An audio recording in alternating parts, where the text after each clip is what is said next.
Assalamualaikum warahmatullahi wabarakatuh. Selamat datang di channel kami, Admin Araniri Channel. Saya senang bisa menjadi mentor kalian dalam pembahasan seleksi P3K tahun 2023. Bagi kalian yang tertarik untuk mendapatkan modul ajar, kami menyediakan file e-book PDF dengan harga terjangkau, hanya Rp50.000.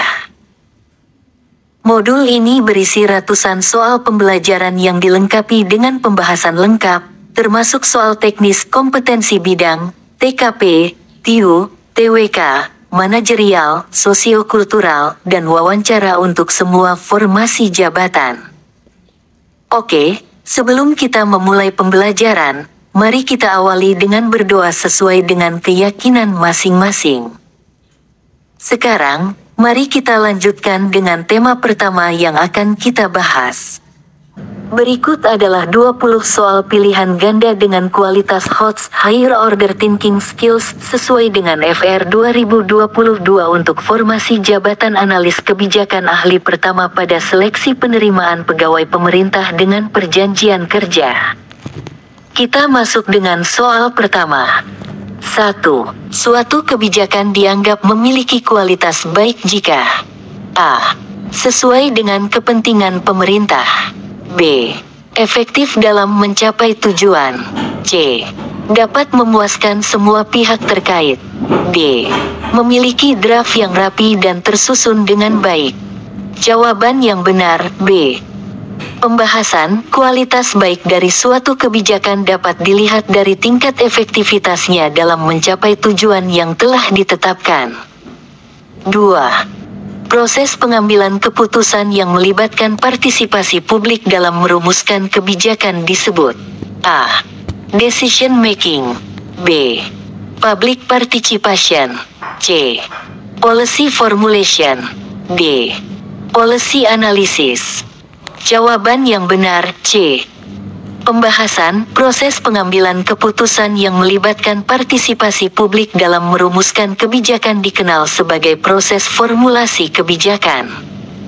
3. Dalam analisis kebijakan, evaluasi digunakan untuk A. Mengidentifikasi masalah yang ada. B. Mengumpulkan data dan informasi terkait kebijakan. C. Mengukur efektivitas kebijakan. D. Mengimplementasikan kebijakan yang telah dirumuskan. Jawaban yang benar C. Pembahasan, evaluasi dalam analisis kebijakan digunakan untuk mengukur tingkat efektivitas dari kebijakan yang telah diimplementasikan. 4. Salah satu fungsi utama dari analisis kebijakan adalah A. Mengatur kebijakan yang ada. B. Mengidentifikasi dan memecahkan masalah kebijakan. C. Mengimplementasikan kebijakan yang telah dirumuskan. D. Mengkomunikasikan kebijakan kepada publik. Jawaban yang benar B. Pembahasan, fungsi utama dari analisis kebijakan adalah mengidentifikasi masalah kebijakan yang ada dan mencari solusi terbaik untuk memecahkan masalah tersebut. 5. Dalam analisis kebijakan, tujuan utama dari identifikasi masalah adalah A. Menyusun laporan analisis kebijakan. B. Menentukan parameter keberhasilan kebijakan. C. Memahami sumber masalah yang ada. D. Menyajikan data dan fakta yang relevan. Jawaban yang benar C. Pembahasan, identifikasi masalah dalam analisis kebijakan bertujuan untuk memahami akar permasalahan yang ada sehingga dapat merumuskan solusi yang tepat. 6. Apa manfaat utama dari teknik wawancara dalam analisis kebijakan? A. Mengumpulkan data dan informasi secara rinci. B. Mengidentifikasi akar permasalahan secara langsung. C. Melibatkan partisipasi publik dalam merumuskan kebijakan. D. Membuat kebijakan lebih mudah dipahami oleh masyarakat. Jawaban yang benar A. Pembahasan, teknik wawancara dalam analisis kebijakan dapat digunakan untuk mendapatkan data dan informasi secara rinci dari berbagai sumber terkait. 7. Faktor apa yang harus dipertimbangkan dalam proses analisis kebijakan terkait dampak lingkungan? A. Efektivitas ekonomi. B. Kepatuhan hukum. C. Kesejahteraan sosial. D. Keberlanjutan lingkungan. Jawaban yang benar, D. Pembahasan, dalam analisis kebijakan terkait dampak lingkungan, salah satu faktor yang harus dipertimbangkan adalah keberlanjutan lingkungan sebagai aspek penting.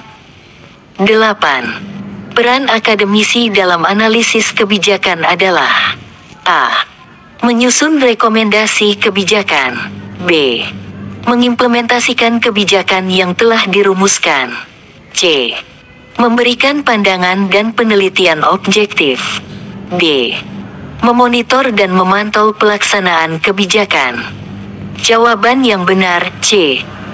Pembahasan, peran akademisi dalam analisis kebijakan adalah memberikan pandangan dan penelitian objektif sebagai dasar dalam merumuskan kebijakan. 9. Apa tujuan dari kajian literatur dalam analisis kebijakan? A. Mengidentifikasi masalah yang ada. B. Mencari solusi terbaik untuk masalah yang ada. C. Mengumpulkan data dan informasi terkait kebijakan. D. Menilai efektivitas kebijakan yang telah diimplementasikan sebelumnya. Jawaban yang benar, C. Pembahasan, tujuan dari kajian literatur dalam analisis kebijakan adalah mengumpulkan data dan informasi terkait kebijakan yang telah diterapkan sebelumnya. 10. Salah satu langkah dalam analisis kebijakan adalah pemetaan pemangku kepentingan. Apa manfaat utama dari langkah ini? A. Mengidentifikasi kepentingan individu atau kelompok yang terlibat. B. Menentukan solusi terbaik untuk masalah yang ada. C. Mengkomunikasikan kebijakan kepada publik. D. Melibatkan partisipasi publik dalam merumuskan kebijakan. Jawaban yang benar, A. Pembahasan, langkah pemetaan pemangku kepentingan dalam analisis kebijakan berfungsi untuk mengidentifikasi kepentingan individu atau kelompok yang terlibat dalam kebijakan yang akan dirumuskan. 11. Faktor apa yang harus dipertimbangkan dalam analisis biaya manfaat suatu kebijakan? A. Kepentingan individu. B. Efektivitas pelaksanaan kebijakan. C. Dampak sosial kebijakan. D. Keberlanjutan lingkungan. Jawaban yang benar, B.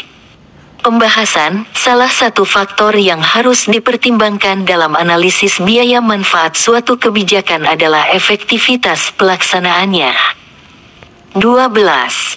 Apa yang dimaksud dengan risiko kebijakan dalam analisis kebijakan? A. Peluang keberhasilan implementasi kebijakan. B.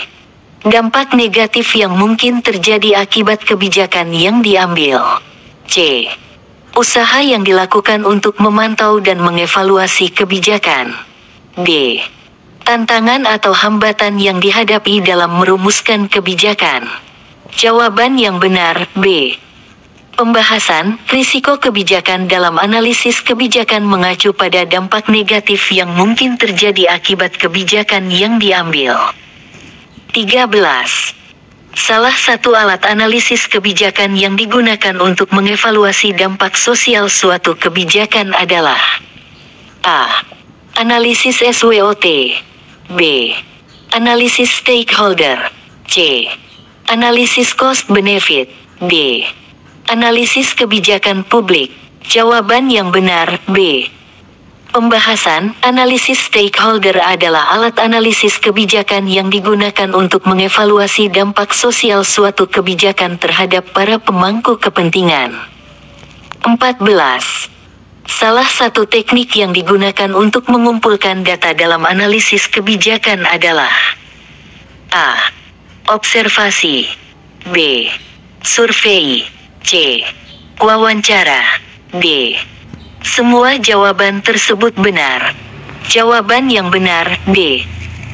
Pembahasan, untuk mengumpulkan data dalam analisis kebijakan, teknik yang digunakan dapat berupa observasi, survei, atau wawancara, sesuai dengan kebutuhan dan sumber data yang tersedia. 15. Apa peran input publik dalam analisis kebijakan? A. Menyediakan data dan informasi yang diperlukan untuk analisis kebijakan. B. Memberikan pandangan dan pendapat terkait kebijakan yang direncanakan. C. Memastikan kebijakan yang diambil memenuhi kebutuhan masyarakat. D. Semua jawaban tersebut benar. Jawaban yang benar, D. Pembahasan, input publik memiliki peran dalam analisis kebijakan dengan menyediakan data dan informasi, memberikan pandangan dan pendapat, serta memastikan kebijakan yang diambil sesuai dengan kebutuhan masyarakat. 16. Apa manfaat utama dari analisis kebijakan dalam pengambilan keputusan pemerintah? A. Mengidentifikasi masalah yang ada. B. Mencari solusi terbaik untuk masalah yang ada. C.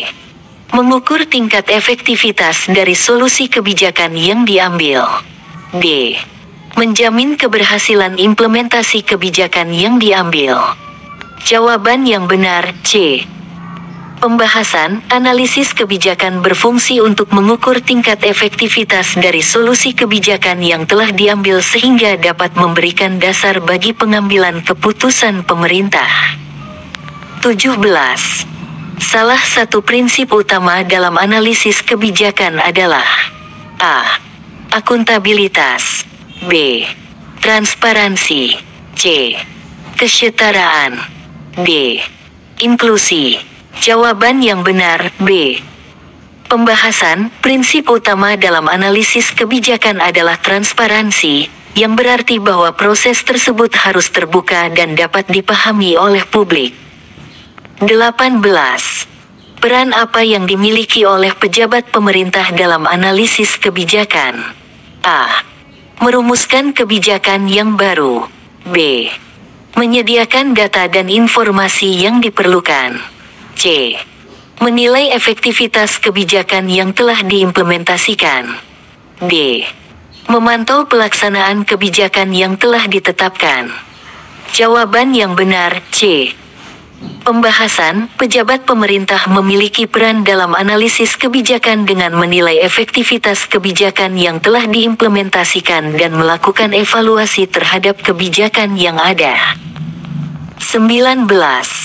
Apa yang dimaksud dengan proses siklus kebijakan? A. Rangkaian tahap dalam merumuskan kebijakan. B. Periode waktu dari awal hingga akhir kebijakan. C. Peran berbagai pemangku kepentingan dalam kebijakan. D. Tantangan dan hambatan dalam implementasi kebijakan. Jawaban yang benar, A. Pembahasan, proses siklus kebijakan merujuk pada rangkaian tahap dalam merumuskan kebijakan, mulai dari identifikasi masalah hingga evaluasi kebijakan yang telah diimplementasikan. 20. Apa yang dimaksud dengan analisis kebijakan lintas sektor? A. Analisis kebijakan yang dilakukan oleh lembaga pemerintah. B. Analisis kebijakan yang melibatkan berbagai sektor pemerintahan. C. Analisis kebijakan yang berfokus pada dampak lingkungan. D. Analisis kebijakan yang melakukan evaluasi sejumlah kebijakan sekaligus. Jawaban yang benar, B.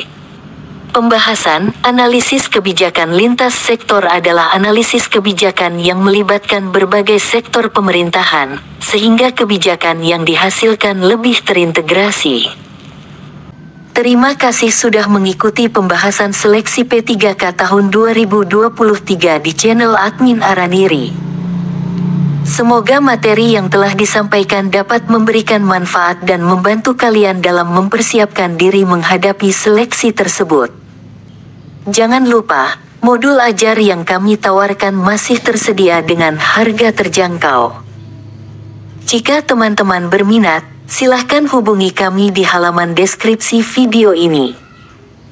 Kami juga ingin mengingatkan untuk terus berdoa dan berusaha semaksimal mungkin dalam proses persiapan kalian. Kita tidak bisa mengontrol hasil akhir, tapi kita bisa mengontrol upaya dan pengetahuan yang kita miliki.